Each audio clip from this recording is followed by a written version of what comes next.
¿Por qué se recupera el rublo de manera tan espectacular como hemos visto en los últimos días? Tenemos que entender que lo que está ocurriendo con la, entre comillas, cotización oficial del rublo es cuando menos sorprendente y muy debatible. Primero, tras el desplome del rublo después de las sanciones, el gobierno de Rusia introdujo control de capitales. ¿Qué significa eso? Los ciudadanos rusos no pueden cambiar rublos por dólares, euros, libras, yenes, etc. Y, por lo tanto, al introducir controles de capitales, no tenemos absolutamente ninguna evidencia de cuál es el tipo de cambio real. ¿Qué es lo que sí sabemos? Según Business Insider y otras fuentes, hemos visto que hay toda una red en redes sociales en Rusia de acuerdos entre privados para vender rublos y comprar euros o comprar dólares. Bien, en esos chats de Telegram, etcétera, lo que está muy claro es que los tipos a los que se están vendiendo dólares o euros con respecto al rublo están entre un 50 y un 70% más bajos, la cotización del rublo, de lo que está mostrando oficialmente. Es decir, el control de capitales lo que está haciendo es disfrazar la venta de rublos e impedirla, y con ello lo que ha hecho ha sido que parezca que hay una recuperación, pero en realidad lo que hay es un tipo de cambio que ningún ruso puede llevar a cabo, y más importante, ninguna empresa tampoco, pero más importante todavía es que no refleja la realidad de lo que tiene el mercado. Esto lo hemos visto en muchas otras monedas. Existe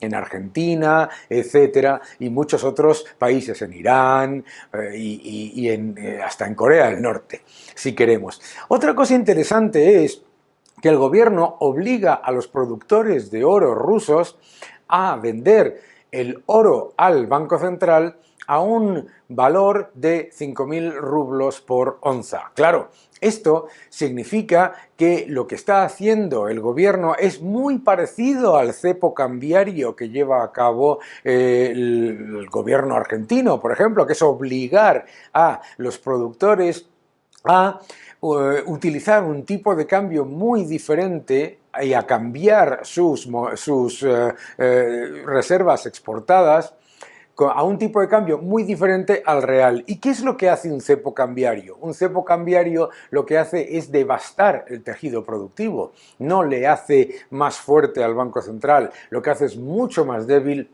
a las empresas energéticas que tienen que tomar rublos a un tipo de cambio artificial creado por el gobierno, a los productores de oro o los que sean que tengan que hacer eso. ¿Y eso qué significa?